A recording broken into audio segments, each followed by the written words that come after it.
আমার হাতের ভর্তা কে না খাইতে পারবে। আজকের রেসিপিটা হচ্ছে আমার হাজব্যান্ড আমার জন্য ভর্তা বানাইছে। ও যখন প্রবাসে ছিল তখন আমি ওর কাছে অনেকভাবে আবদার করে নিতাম। তো ফাইনালি আজকে সেটা পূরণ হয়েছে। ও আমাকে ভর্তা বানিয়ে খাওয়াইছে। ওর হাতের ভর্তা নাকি অনেক টেস্ট। আমি প্রবাসে আমার ভাইদের থেকে শুনেছি। তো আমি ফাইনালি আমাকে করে খাওয়াইছে। আসলে অনেক টেস্ট। তো গাইস, সব মেয়েরাই চায় তার হাজব্যান্ড থেকে স্পেশাল কিছু পাইতে। এটাই আমার জন্য অনেক বেশি স্পেশাল।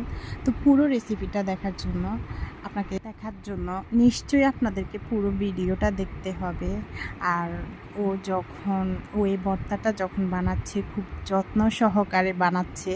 আর এই ভর্তাটার মধ্যে লাগছে 3টে রসুন, 5টে পেঁয়াজ, 15 থেকে 20টা কাঁচামরিচ, তাও ঝাল ঝাল। দেখতেছেন কাঁচামরিচগুলো অনেক সুন্দর, আমার খুব পছন্দ হয়েছে।